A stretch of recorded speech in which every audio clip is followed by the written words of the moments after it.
Powerlifting, Year 1. An Experiment in Belted Low Bar Back Squat Specialization by Gary Gibson, March 31st, 2010. I recently competed in my third powerlifting meet, exactly 1 year to the day after my very first meet. I thought the 1 year mark of my nascent competitive career would be a grand time to look back and give serious thought to what I'd been doing. The great thing about powerlifting is that it's so easy to measure progress. You can't lie to yourself because the numbers are right there to keep you honest. Do I weigh more this year than last? Is my total higher in the same amount and kind of gear? Simple. These past couple of years, I've had satisfying increases in everything, and I've been able to put a couple of my cherished notions about training to the test, particularly the effectiveness and importance of low bar squatting, especially in regards to carryover to other squats and pulls, and the use of the belt in training. I talk a lot of smack, and I'm very happy when I'm able to back things up with actual results. And I'm thrilled to be able to do that right now with regards to the low bar squat and the use of the belt. Two things I've defended vigorously in print and in person. Turns out that low bar squats with the belt really do make you a better at a lot of other things besides low bar squatting with a belt. The squat. An awful lot of squatting. Roughly 80% of what I do in the gym is squatting. This is because the squat is the linchpin of lifts, the sine qua non of training for size. Strength and speed, and the bench press is the upper body squat, but we'll get to that later. If you want to be bigger, stronger, and faster, you really ought to squat. The squat drives the deadlift, the clean, the jerk, and the snatch. The ability to turn on a lot of strength quickly, and hence the ability to leap high and far or run quickly, is unfortunately genetically determined primarily, but getting stronger in the squat is the best way to improve these things insofar as they can be improved by strength. If you're going to do something with a barbell, squatting is by far the best single thing you can do. I take this notion to the extreme and end up squatting an awful lot. Old Rip taught me the mechanics of squatting, but it was the volume and frequency associated with Russian programming I fell in love with. Smolov base phase and the Russian squat routine form the bulk of my training, and each protocol has delivered exactly as promised, at least twice. 50 pounds and 40 pounds from each Smolov base phase, and 25 pounds each time I've tried the Russian squat routine. The SBP calls for around 36 squat reps each session, while the RSR only asks for 36 only on the peak volume day. I also do a lot of volume when it's time to put on the weight via pins into pillars, as popularized by Pavel Tsatsouline about a decade ago. 10 sets of 5, starting with 50% of 1 RM and adding around 10 pounds each day for 12 sessions over 4 weeks. Keep in mind, however, that the Smolov base phase cannot possibly be done successfully that often, especially as one gets stronger and has less capacity for enormous improvements in the short term. About once a year or so seems right. The Russian squat routine is a little more user-friendly with about half the gains in twice the time, and can be used a bit more frequently. Also keep in mind that the plain old linear progression, first each session then each week, is the smartest way to get strong at the outset. My favorite prescription is pins into pillars. It starts with very light weights, making it perfect for the first sessions after a big peak, and lots of practice, a total of 50 reps per day, 3 times per week. That practice comes from the sheer volume, which means appreciable mass gains as the weight used slowly ramp up, starting with 50% 1RM, and moving up to around 80%. Back off weeks after peaks and starting out light have become much more important to me as I've gotten stronger. I am continually amazed at just how much strength drops after a peak. Pavel Tsatsouline was once asked what the best formula for mass and strength was. His answer: pins into pillars, followed by the daily practice of the power to the people protocol of a couple sets of 5 with a heavyish weight 5 days per week. The idea is to get bigger and stronger with the volume and then really focus on perfecting and refining the strength in the competition lifts by dropping the volume and upping the frequency. Makes an awful lot of sense, but you probably wonder how well it actually works. Well, I started December 2009 at 164 with an estimated squat max around 360, based on a hard triple with 325. I ended up at 188 pounds with a 430 pound squat about 10 weeks later. Almost 25 pounds of body weight. Yes, half of it was fat, and no, I don't care. And about 70 on my squat. About 70 pounds on my squat. I got my calories largely from drinking a gallon of milk per day and just squatted an awful lot on pins into pillars, and then peaked with a Russian squat routine. I then cut to 179 for the meet and squatted 418. As a disclaimer, let me point out that I got into 176 and my first 4-wheel squat, 405, back in November, but had since regressed a bit by foolishly trying to stay in a 75 kilogram class. Yes, this Russian shit is an awful lot of squatting, but the squat is a fine thing to do to distraction. If one must be an obsessive geek about something, you can find no better thing than the squat. Not Dungeons and Dragons, PlayStation, American Idol, cocaine, Jesus, or your own offspring. I would not fault you for finding more joy in a squat than in sex. The magic and the science of the low bar back squat. The squat, particularly the proper low bar kind of which I'm so fond, loads the musculoskeletal system like nothing else. It causes overall growth like nothing else. Maybe it's partly because the weight is borne atop the spine. It's surely largely because the squat, again particularly the low bar version to below parallel, as we'll get into in a moment, allows the most weight to be moved through the most space in one's continuous effort by the body's largest muscles, which are also the ones used for the all-important animal function of locomotion. The squat, particularly the proper low bar kind that lets you use so damn much weight, is the real life equivalent of being bitten by a radioactive spider or getting caught in a gamma bomb explosion. By far the best way for you to become as close to superhuman as possible. High bar squats are hard, but hard does not always mean optimal. Though hard is a good indication that you're moving in the right direction.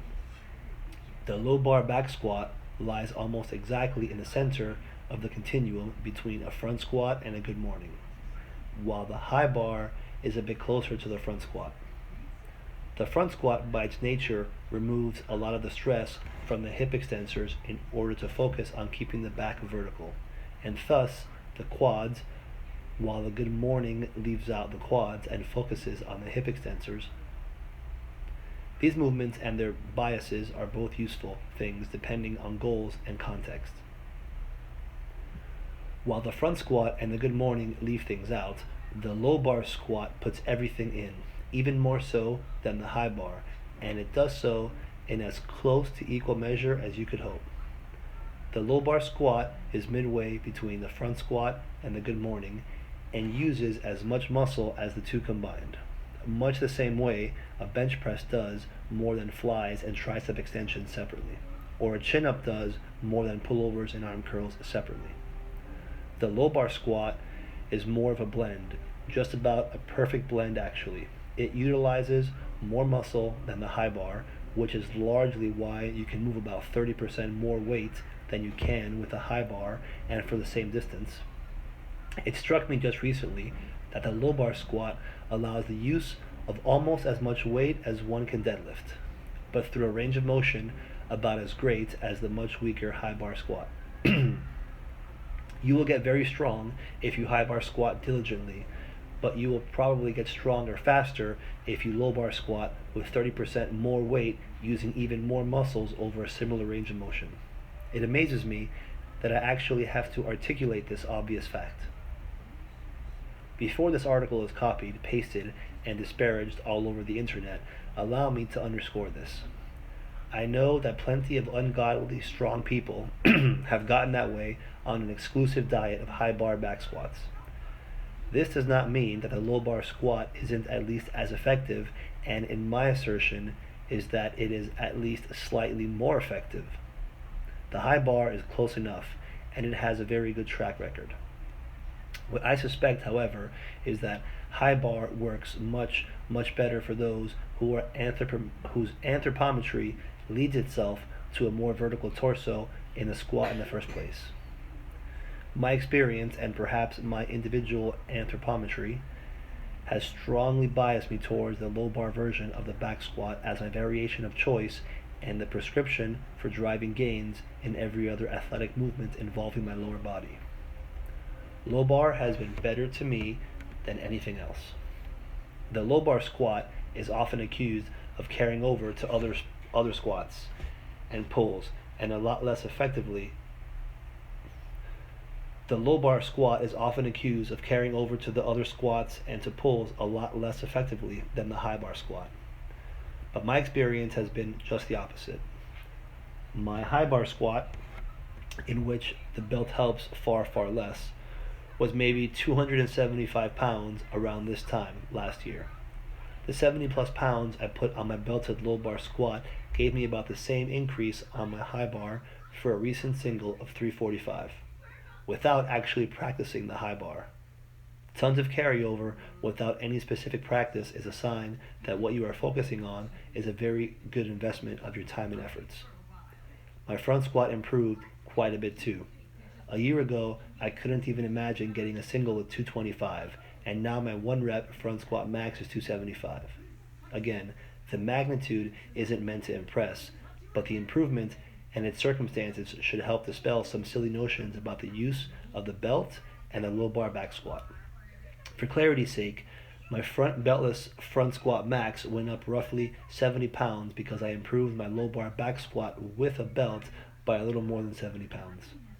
The low bar back squat with a belt built strength that showed up directly in a squat with a more upright torso in which I did not use a belt. My point is that it's possible to get a 405 pound strict high bar squat by getting your low bar squat up to 500 pounds.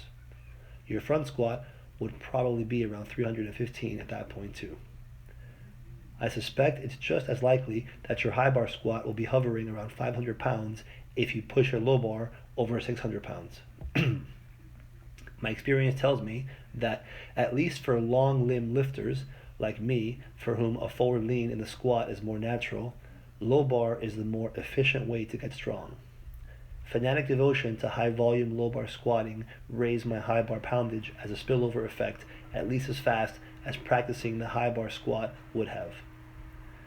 I think it might actually have been faster, which is why I squat the way I do and why I'm telling you about it. A couple of days after my last meet, my quads were fatigued and burning. This struck me as odd because I'm a low bar squatter and a sumo deadlifter. According to the conventional wisdom, I use my quads a lot less than a high bar squatter or a conventional puller. But this underscores my point. The low bar squat is hitting every muscle of the hips and knees at pretty damn near their fullest potential. Before you ask, no, I haven't hooked up any machines to a sample group of athletes to prove this. I have watched all the muscles of my own hips and knees develop equally while my other squats and pulls have increased, all based on my low bar squatting heavily and frequently. None of this applies if you cut your low bar squat depth high. There seems to be an unfortunate assumption about stance width and depth in the low bar back squat. People seem to assume that the low bar automatically means a multiply monolift style setup and depth. That is to say, very wide and very shallow. It doesn't. And there seems to be a little confusion about which muscles are not up to task when heavy squats turn into good mornings. The prevailing belief seems to be that quads are too weak and the body shoots the hips up. The prevailing belief seems to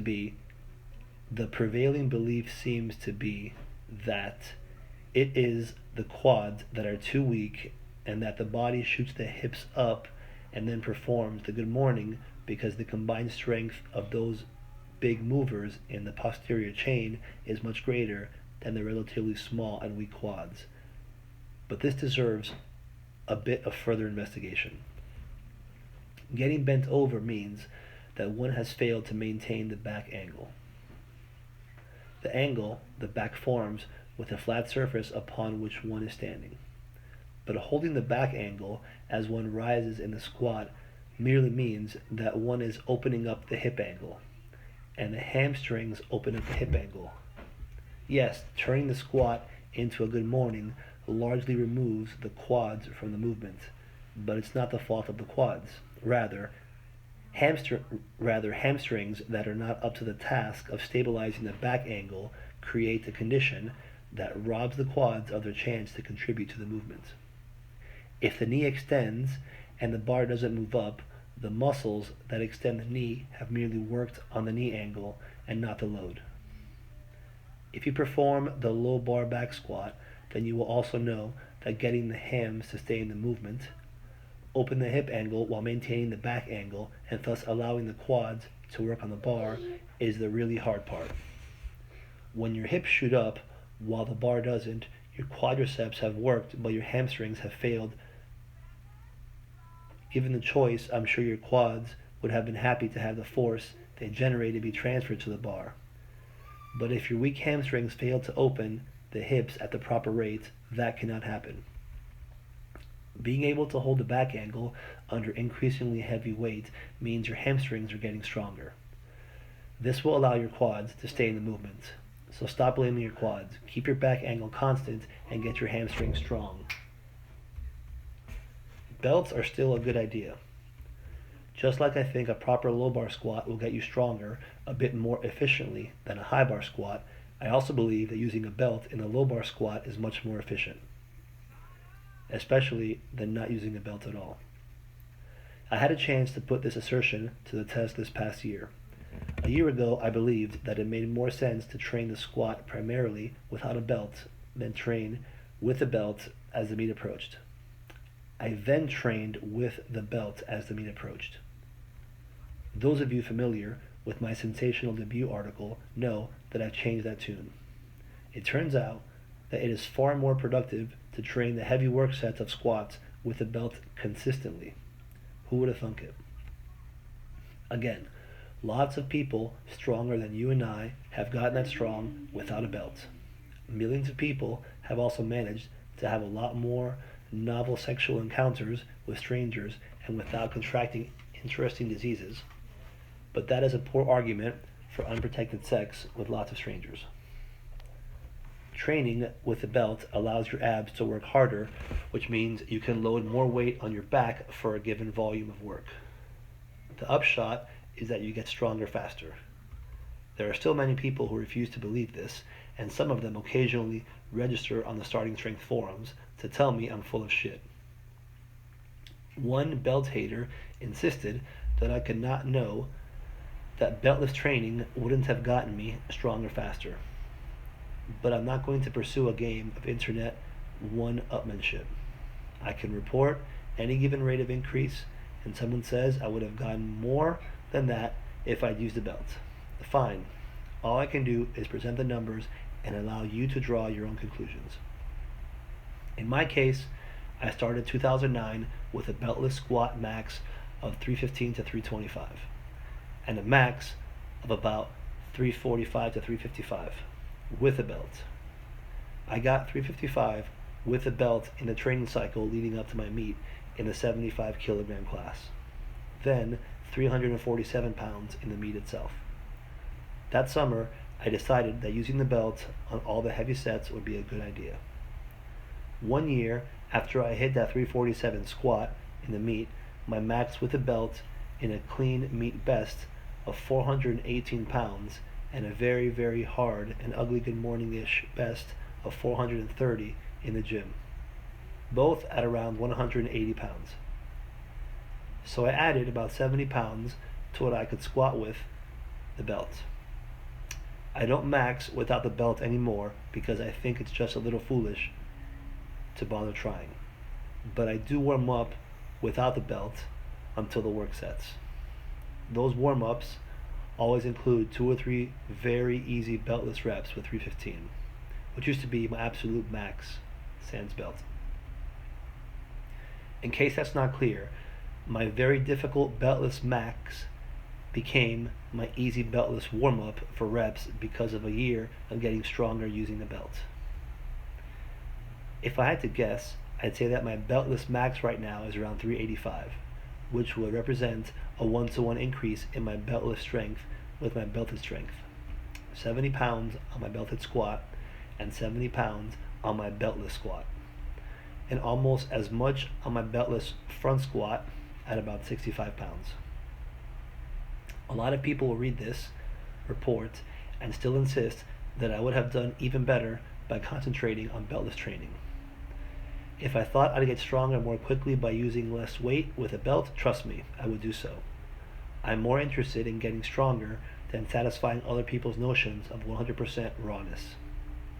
The belt will remain part of my heavy squat and deadlift training. I will continue to train with the belt because it comports with my observations about the universe and the ironclad laws of physiology that say that muscles contract harder when they have an external resistance against to which to push. Which is why we use barbells in the first place, instead of lying down and tensing really hard. Giving my abs something to push against allows them to support my spine better, put more weight on the bar, and train my squat and all the relevant muscles harder. I'd like to think the result, the commensurate increases in the strength I can demonstrate without the belt, would speak for itself, but I'm still expecting to find creatively